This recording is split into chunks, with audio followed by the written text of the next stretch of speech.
En el nombre del Padre, del Hijo y del Espíritu Santo. Amén. Dios te salve María, llena eres de gracia, el Señor es contigo, bendita tú eres entre todas las mujeres, y bendito es el fruto de tu vientre Jesús. Santa María, Madre de Dios, ruega por nosotros pecadores, ahora y en la hora de nuestra muerte. Amén. Un saludo de paz y bien, queridos hermanos, en nombre de nuestro Señor Jesucristo, y bienvenidos al proceso de consagración a Jesús por María.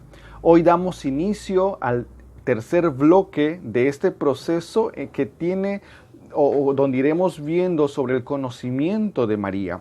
Este bloque tiene una catequesis de 7 lecciones. Ya hemos pasado por 12 lecciones en donde hemos ido vaciándonos del espíritu del mundo, 7 lecciones para ir conociendo cada uno de nosotros, y ahora nos encontramos en este tercer bloque donde trata del conocimiento de María.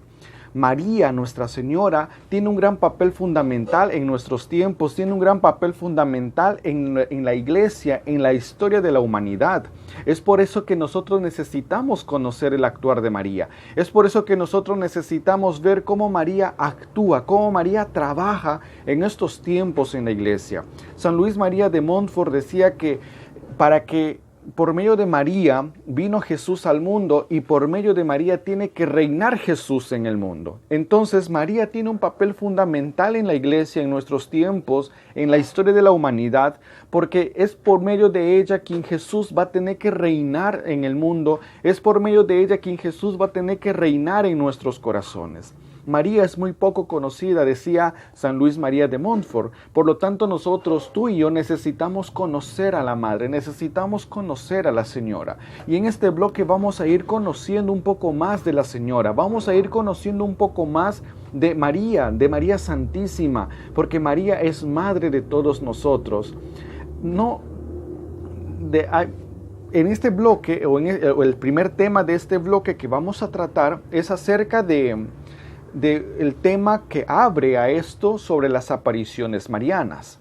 ¿Por qué vamos a hablar de las apariciones marianas? Entonces, ¿qué tiene que ver la aparición mariana con María, con la vida de María? Tiene mucho que ver, porque de una u otra forma, con las apariciones marianas, o al conocer las apariciones marianas, no significa que nosotros vamos a ir a buscar a María. Es todo lo contrario. María viene en busca de nosotros. María viene a buscarte a ti, viene a buscarme a mí. Y María toma la iniciativa de darse a conocer por medio de las apariciones, por medio de sus apariciones. Pero para poder entender este tema de las apariciones, tenemos que ir trasladándonos e ir pensando qué realmente sucedió al pie de la cruz. ¿Qué es lo que sucedió en el momento del Calvario cuando Jesucristo estaba en la cruz solo y alzado, y al pie de la cruz estaba su madre? ¿Qué pasó en ese momento? Vamos a trasladarnos a ese momento épico de nuestra historia, ese momento épico también de la historia de la salvación, acerca de ¿Qué realmente sucedió al pie de la cruz? Y para esto yo te invito a que busques en el Evangelio de Juan capítulo 19, versículo 25 al 28. Juan capítulo 19, versículo del 25 al 28. Dice la palabra de Dios en Juan 25, 28. Perdón. Cerca de la cruz de Jesús estaba su madre con María, la hermana de su madre, esposa de Cleofás, y María de Magdala. Jesús, al ver a la madre y junto a ella al discípulo que más quería, dijo a la madre: «Mujer, ahí tienes a tu hijo». Después dijo al discípulo: «Ahí tienes a tu madre». Y desde aquel momento el discípulo se la llevó a su casa. Después de esto, sabiendo Jesús que todo estaba cumplido, dijo: «Tengo sed», y con esto también se cumplió la Escritura. Palabra del Señor. Nos damos cuenta que este pasaje o estos versículos de Juan 19 esconde una gran cantidad de elementos indispensables para poder entender acerca de María, para poder entender en donde Jesús deja su herencia. Este capítulo con estos versículos es prácticamente la herencia de Jesucristo, el testamento de Jesucristo, porque hay varios elementos que Jesús dona, hay varios elementos en que Jesús dona a la humanidad, te dona a ti, me dona a mí. Vamos a ver cuáles son esos elementos. Jesús en la cruz dona su cuerpo, nos está donando su cuerpo, nos está donando su alma, nos está donando su divinidad, nos está donando su sangre, nos está donando su iglesia, y lo más importante, Jesús nos está dando como herencia a María, y María no como una mujer más en nuestras vidas, sino como madre, porque el mismo evangelista Juan dice: mujer, ahí tienes a tu hijo, hijo, ahí tienes a tu madre. No, entonces Jesús nos deja como herencia a María. ¿Y por qué nos deja a María? Porque María es una mujer fiel, es una mujer perseverante, es una mujer que no se acobardó en las pruebas, es una mujer que estuvo de pie hasta el final. María es realmente esa mujer creyente del Señor. María es la primera que creyó y la última que creyó en el Señor. Por lo tanto, María siempre estuvo firme en su fe, siempre se supo apoyar en Dios, siempre supo encontrar sus respuestas en Dios. Y Jesús nos da a María como esa madre protectora, como esa madre abogada de cada uno de nosotros. Mujer, ahí tienes a tu hijo, ahí tienes a tu hija. Entonces, con esto, vamos quizás un poquito a ver los descendientes de Abraham. Decían que nosotros bebemos de la fuente de Abraham, o sea, que beben o se alimentan de la fe de Abraham. Y nosotros nos alimentamos precisamente de la fuente de María, nos alimentamos de la fe de María. Por eso María es un modelo de creyente, es un modelo de fe. Tu modelo de fe, mi modelo de fe. Juan describe esa necesidad de estar junto a María. El discípulo amado o los discípulos amados están junto a la madre. Y esto nos lo dice el evangelista. Oye, todos los que son amados están cerca de la madre. Todos los que son los discípulos amados están cerca de María. Están cerca de María. Si tú quieres ser discípulo amado, estate cerca de María. Porque indudablemente Jesús va a amar a aquel que acoge a María en su nombre. Jesús va a bendecir a aquellas personas que acogen a María en su nombre. No podemos amar al hijo sin amar a la madre, o no podemos comer un fruto mientras no exista un árbol. Por lo tanto, el discípulo tiene que estar cerca de María, tiene que estar cerca de la madre. Pero en el momento en que Jesús hace esta mención de que ahí tienes a tu madre y ahí tienes a tu hijo, Jesús emplea un término que es mujer, ¿no? Y que muchas veces esto puede sonar como algo muy fuerte, por decirlo así. Oye, pero ¿cómo no le va a decir mamá, ahí está tu hijo, no? ¿Por qué Jesús le dice mujer a María? ¿Por qué Jesús le dice mujer a su madre? Pero yo pienso que en estos momentos Jesús habrá estado pensando en Génesis, lo que sucedió en Génesis capítulo 3, versículo 15. En Génesis 3:15, porque ¿qué pasa en Génesis 3:15? Eva, antes del pecado, se llamaba mujer.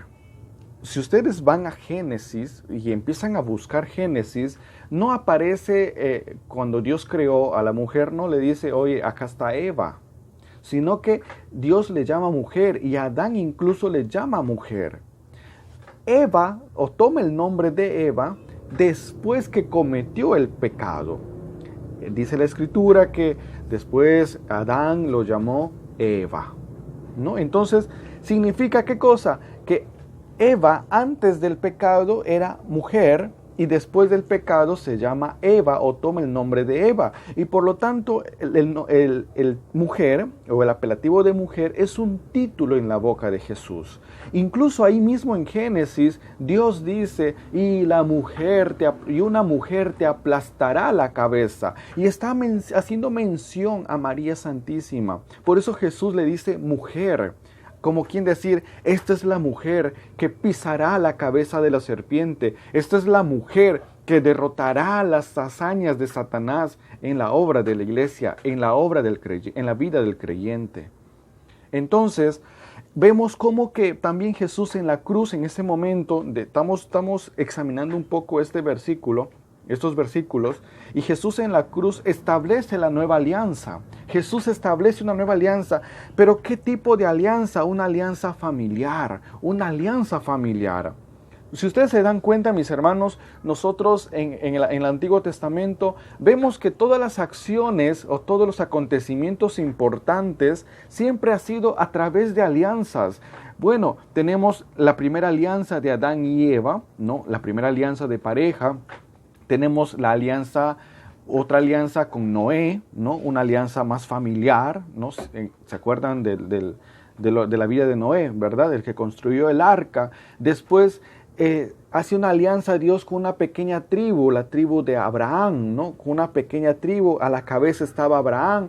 Después hace una alianza con Moisés para liberar al pueblo. Después hace alianza con David. David ya establece un reino, una nación. Y la última alianza, promesa cumplida, Jesucristo. Jesucristo es la nueva alianza. Y Jesucristo entonces es esa alianza con el mundo. Ya no con una tribu, ya no con una familia, ya no con una pareja, sino con el mundo. Jesús es esa nueva alianza para la humanidad. Entonces, vamos en este pasaje de Juan, Jesús establece una nueva alianza, pero una nueva alianza familiar. ¿Por qué? Porque en Mateo capítulo 6, versículo 9, Jesús nos hace referencia que nosotros tenemos un Padre y que tenemos que dirigirnos a Dios como un Padre. Ya no es como en el Antiguo Testamento en donde nos dicen que el Padre, el Señor, sino que Jesucristo acá nos dice, Él es tu papá y por lo tanto tú tienes que dirigirte como a tu Padre. Después establece qué cosa en nosotros como tenemos el Padre y Dios es Padre, ¿por qué? Porque tiene un Hijo. Y ese Hijo es Jesucristo. Y lo vemos en ¿dónde? En Juan 3:16. Tanto amó Dios al mundo que entregó a su Hijo único. O sea, ¿quién ama tanto al mundo? Dios. ¿Y quién entrega a su Hijo único? Dios. Entonces tenemos un Padre, tenemos el Hijo. Y nosotros somos hermanos en Cristo. Tú y yo somos hermanos en Cristo, somos hermanos de Cristo. Y esto lo vemos en Hebreos capítulo 2, versículo 11, donde dice, por eso no se avergüenza de llamarles hermanos cuando dicen, anunciaré tu nombre a mis hermanos, en medio de la asamblea te cantaré himnos. Entonces, se va constituyendo la familia. Papá, que es Dios, Hijo, que es Jesucristo, hermanos, que somos nosotros. ¿Qué falta para que esté constituida la familia? Falta una madre. Y esto lo vemos en Juan capítulo 19. Jesús nos da a María como madre. He ahí a tu madre, he ahí tu madre. No, he ahí, nosotros no somos huérfanos, tú y yo no estamos huérfanos, tenemos a María, tenemos una madre que siempre está pendiente de nosotros, una madre que está muy cerca de nosotros. Y esa madre es ¿quién? María Santísima, María Santísima. Si hay escrúpulos en ti, decir, no, pero de María no, yo prefiero ir directamente a Jesucristo, o no, como que este proceso de consagración es muy mariano y no quisiera desvincularme de Jesucristo, que es la fuente. Pues un ángel te dice, oye, no temas de tomar a María, no tengas miedo de tomar a María como tu madre. No tengas miedo de tomar a María como posesión tuya. Te lo dice un mismo ángel en Mateo capítulo 1, versículo 20. Dice que el ángel se apareció en sueños a José y le dijo, José, no temas en tomar a María. Y esas mismas palabras el ángel te lo dice. No temas tomar a María como madre. No temas tomar a María como cosa posesión tuya. Entonces no tengamos miedo.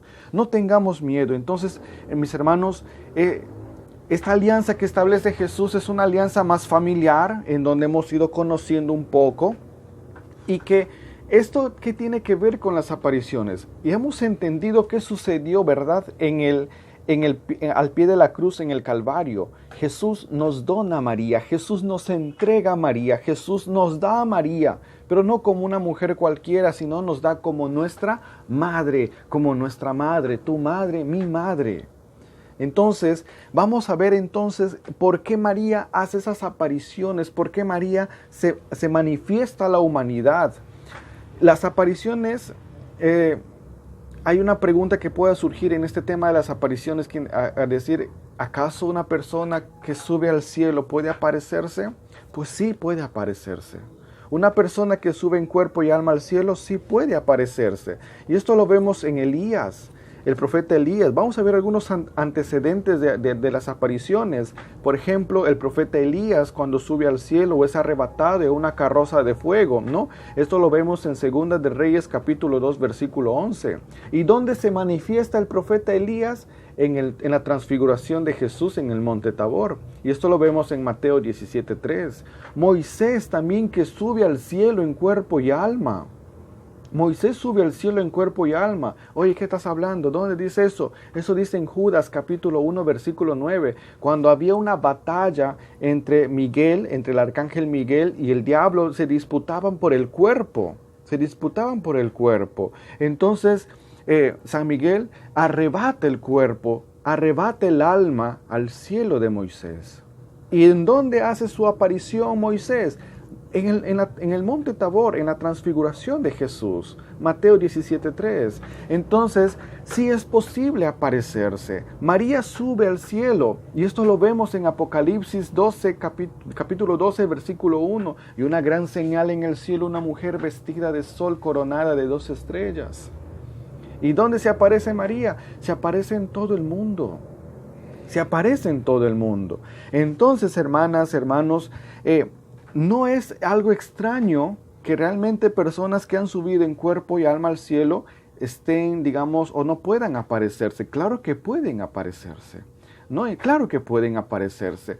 Pero vamos a ver un poco acerca de estas apariciones. Y para estas apariciones, la Iglesia nos habla de las revelaciones privadas. Claro, la revelación pública es Jesucristo. Todo lo que dice la Biblia, todo lo que el magisterio de la Iglesia Católica, la tradición dice, es la revelación pública. Y también, pero no todo quizás no todo está exhumado, no todo está comprendido, y por lo tanto va a haber algunas manifestaciones privadas, como esto, ¿no? Como la aparición de la Virgen. Y a esto nos dice el Catecismo de la Iglesia Católica en su numeral 66-67 nos dice: la economía cristiana, como alianza nueva y definitiva, nunca pasará, ni hay que esperar otra revelación pública antes de la gloriosa manifestación de nuestro Señor Jesucristo. Sin embargo, aunque la revelación esté acabada, no está completamente explicitada. Corresponderá a la fe cristiana comprender gradualmente todo su contenido en el transcurso de los siglos. Esto es lo que nos dice el Catecismo de la Iglesia Católica. ¿Pero qué significa esto? A lo largo de toda la historia, a lo largo de los siglos, ha habido algunas manifestaciones o algunas revelaciones llamadas privadas, algunas de las cuales han sido reconocidas por la autoridad de la Iglesia.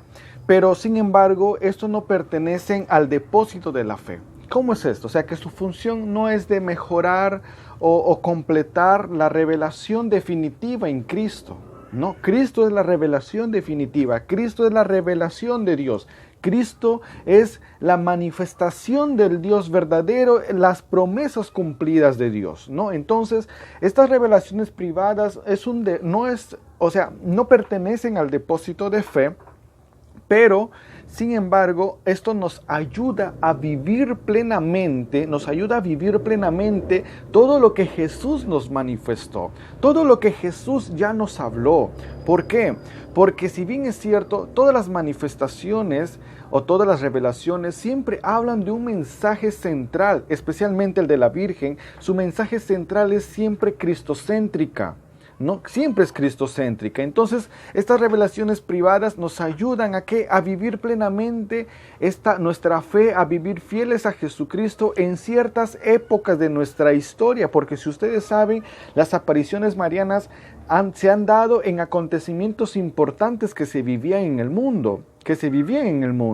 Entonces, guiado por el magisterio de la Iglesia, el sentir de los fieles es saber discernir y acoger estas revelaciones. Es saber discernir y acoger estas revelaciones a los que constituye una llamada auténtica de Cristo, del mismo Cristo, a los santos de su Iglesia, ¿no? Entonces, las apariciones no es para mejorar o no es para completar la revelación auténtica o definitiva que es Cristo, sino más bien para vivirla mejor, para vivirla intensamente, ¿no?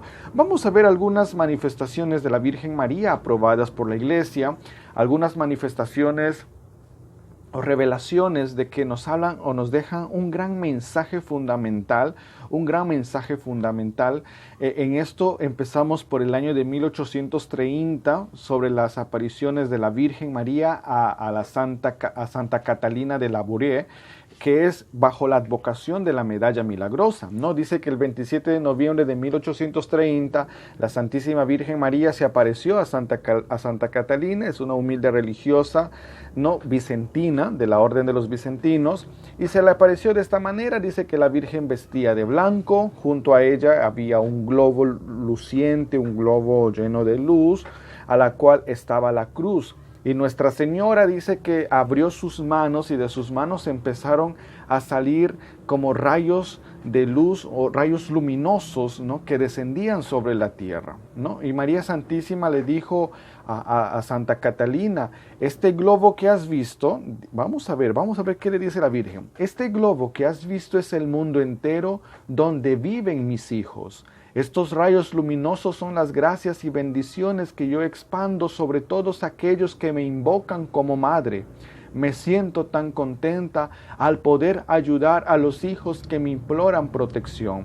Pero hay tantos que no me invocan jamás, y muchos de estos rayos preciosos quedan perdidos porque pocas veces me rezan. Lo que María nos quiere decir en esto, que María es el camino de las gracias para la gracia mayor que es Cristo. María es el camino de las gracias para la gracia mayor que es Cristo.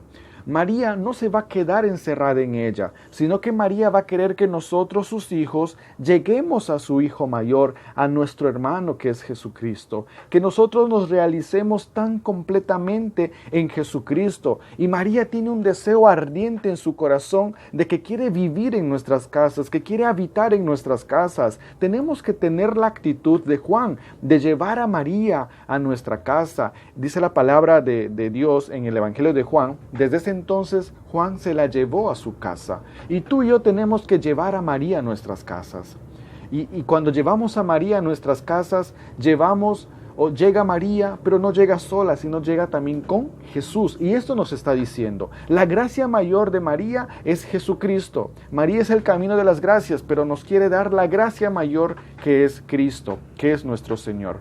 Esto lo decía Santa María a Santa Catalina de Labouré, no, esto le decía, y estos rayos que caen son las gracias, pero muchos son desperdiciadas y caen sobre la tierra. ¿Por qué? Porque hay personas que no me invocan, hay personas que no me rezan. María es una madre atenta a nuestras necesidades, está atenta a mis necesidades, está atenta a tus necesidades. No tengas miedo de amar a María, ama a María. Nuestro amor no va a ser tan perfecto como el amor que le tiene Jesús, su Hijo. Entonces, eso es en el año de 1830, ¿no? En donde la Virgen María se aparece a Santa Catalina y también se aparece por un cierto tiempo, unas sucesiones místicas, en donde María manda también a acuñar a Santa Catalina Labouré una medalla. Y a esto se le conoce como la medalla milagrosa, ¿no? La medalla milagrosa. En 1917, ¿qué pasó en 1917? La aparición de la Virgen María en Fátima, ¿no? María se aparece constantemente en Fátima, tuvo 6 apariciones, ¿no? Tuvo 6 apariciones la Virgen en Fátima, en donde la primera aparición, ¿no? María nos invita a la conversión. María pide la conversión, ¿no? Y al mismo tiempo nos invita a rezar el Santo Rosario, ¿no? Ahí vemos muy bien que María se aparece a los 3 pastores. Estamos hablando de quién, de Jacinta, de Lucía y Francisco. Entonces la Virgen pide ¿qué cosa? A estos 3 pastorcitos pide la conversión, pide a la iglesia la conversión, pide a la iglesia que recemos el rosario, ¿no? Entonces María en su primera aparición nos hace este pedido especial en Fátima. Está ahí también en su segunda aparición, ¿no? Si ustedes se acuerdan, toda aparición de María es sucesiva, suceden los 13. La primera aparición es el 13 de mayo de 1917, de ahí se aparece al siguiente mes en la misma fecha, ¿no? Así sucesivamente. La segunda aparición de María, o en la segunda aparición de la Virgen en Fátima, nos pide ¿qué cosa? Que establezcamos una devoción al Inmaculado Corazón de María. No, de María dice: yo quiero que tengan mis hijos una devoción a mi Inmaculado Corazón. Y con ellos, con esa devoción, ayudarán a reparar los agravios, los ultrajes que mi corazón recibe como madre, ¿no? Entonces, en la segunda aparición, la Virgen nos pide, ¿qué cosa? Nos pide que nosotros tengamos esa devoción a su Inmaculado Corazón, tengamos esa devoción al corazón inmaculado de María. En la tercera aparición, ¿no? María nos vuelve a pedir nuevamente que recemos el rosario, ¿no? María dice: rezad el rosario, pidiendo por la conversión de los pecadores, y al mismo tiempo, cuando más recemos el rosario, el Señor nos dará, ¿qué cosa? Nos dará la paz, nos dará la paz. Qué bonito, María siempre preocupada por sus hijos, María siempre preocupada por nosotros, sus hijos, y María siempre quiere que nosotros volvamos al camino. María quiere que nosotros retomemos el camino de la oración. María quiere que retomemos el camino de la conversión, porque una madre no quiere que sus hijos se pierdan.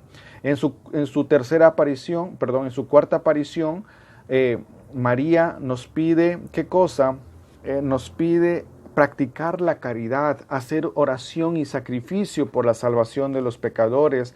Y el Papa Pío XII decía que esa frase era lo más que le impresionaba de las apariciones de Fátima o del mensaje de Fátima. Y el Papa Pío XII decía: misterio tremendo, que la salvación de muchas almas dependa de las oraciones y sacrificios que se hagan por los pecadores, ¿no? Entonces María en su cuarta aparición nos pide esto, que seamos caritativos, que seamos generosos, pero al mismo tiempo que hagamos oración y hagamos sacrificio, ¿no? Hagamos oración, hagamos sacrificios. También, mis hermanos, es aquí en donde, en la cuarta aparición, en donde María pide que estas oraciones y estos sacrificios sean más que todo, ¿por qué? Por los pecadores, por la conversión por los pecadores. En la tercera aparición, cuando les he mencionado que María pide que recemos el rosario, y al mismo tiempo también María pide que nosotros hagamos reparación. ¿Por qué? Porque nos pedía, ¿qué cosa? Una devoción a su Inmaculado Corazón, y esa devoción al Inmaculado Corazón pues es consagrarse a la Virgen, es entregarse a la Virgen. Y María da una oración de reparación a los pastorcitos, que es esta, que dice: oh Jesús, es por tu amor y en reparación del Inmaculado Corazón de María. Esta oración tan sencilla, tan pequeña, tan corta, pero al mismo tiempo de un gran valor reparatorio, Oh Jesús, es por tu amor y en reparación por el Inmaculado Corazón de María. Y asimismo hay la quinta aparición de la Virgen María, ¿no? De la Virgen en Fátima, en donde sigue insistiendo que recemos más fuerte el rosario, más insistentemente el rosario, y que sigamos haciendo sacrificios. Después, en su sexta aparición, ya es la sexta y última aparición de la Virgen en Fátima, en donde ocurre el gran milagro del sol, ¿no? El gran milagro del sol. Entonces, mis hermanas, mis hermanos, esta es una de las advocaciones también reconocidas por la Iglesia, ¿no? Que es la aparición de la Virgen María en Fátima, ¿no? La aparición de la Virgen María en Fátima.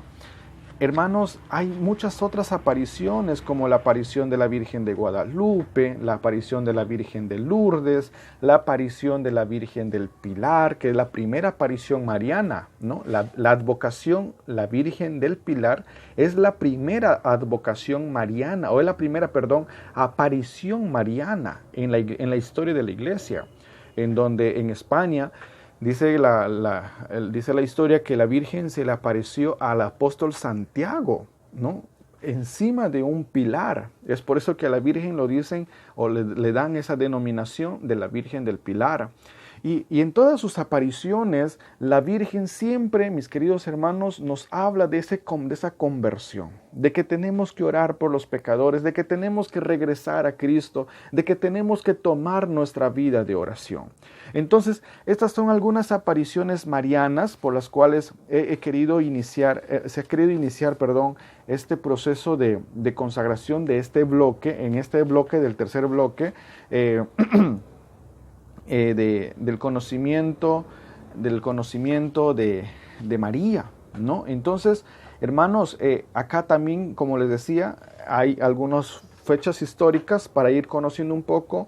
En 1531 se aparece la Virgen de Guadalupe, ¿no? En 1531 a San Juan Diego, ¿no? ¿Esto en dónde?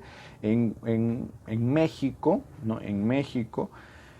También, ¿qué más encontramos? Encontramos a la Virgen de Lourdes, como les había dicho, la Virgen de Lourdes. En la Virgen de Lourdes, pues está a Santa Bernadita, ¿no? Santa Bernadita o Santa Bernadette. Esto ocurre en el año de 1858. También tenemos la aparición de la Virgen de Nuestra Señora del Buen Socorro en el año de 1856. Así sucesivamente van habiendo algunas apariciones reconocidas por la Iglesia, ¿no? Algunas apariciones reconocidas por la Iglesia y en donde María nos pide, ¿qué cosa? Nos pide retomar el camino de la conversión, retomar el camino de la oración, de retomar el camino de realmente de volver a Cristo, ¿no? De volver a Cristo. Que María, en este proceso de consagración, realmente nos diga, yo estoy aquí, yo soy tu madre, ¿no? Como lo dijo la Virgen de Guadalupe a San Juan Diego, no temas que yo estoy aquí, ¿acaso no soy tu madre? Entonces, esas palabras de Nuestra Señora que se repita en nuestro corazón, que se repita en nuestras vidas, para que nosotros también podamos decir, María, tú eres mi madre. María, sé tú mi madre. Estas palabras lo dijo Santa Catalina de Labouré a la Virgen, ¿no? Tomando una imagen de María, le dijo, María, sé tú mi madre, cuando se había quedado huérfana. Entonces María siempre está pendiente, atenta a nuestras necesidades, atenta de acudir a nuestra invocación. No temas en tomar a María como tu madre. Vamos a decir a la Santísima Virgen que nos ayude y le vamos a regalar una hermosa oración en donde vamos a admirar su belleza, porque María en sus apariciones siempre se muestra hermosa. Y ante una pregunta de unos videntes le dijo a la Virgen, ¿por qué eres tan hermosa? Y María respondió, porque yo amo. El amor embellece el alma. Y le vamos a saludar a la Virgen diciendo, bendita sea tu pureza y eternamente lo sea, pues todo un Dios se recrea en tan graciosa belleza. A ti, celestial princesa, Virgen Sagrada María, yo te ofrezco en este día alma, vida y corazón. Mírame con compasión, no me dejes, Madre mía. Amén. Práctica. La práctica que vamos a tener en este tema, ¿no?, de las apariciones marianas es que vas a empezar a rezar tu rosario.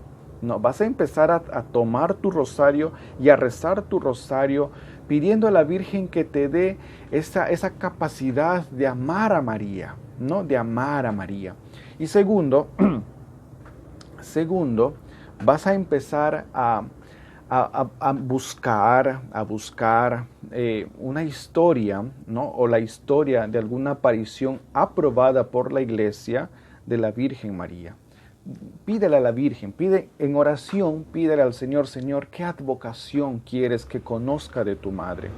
Y entonces el Señor le va a poner eso y van a empezar a leer las frases, las palabras que María iba diciéndonos a cada uno de nosotros en el tiempo en la que ella se apareció y cómo nosotros tenemos que poner en práctica eso, ¿no? Eso lo vamos a dejar como tarea, ¿no?, de esta lección para que podamos ir conociendo un poco más acerca de Nuestra Señora, de nuestra Santísima Virgen María.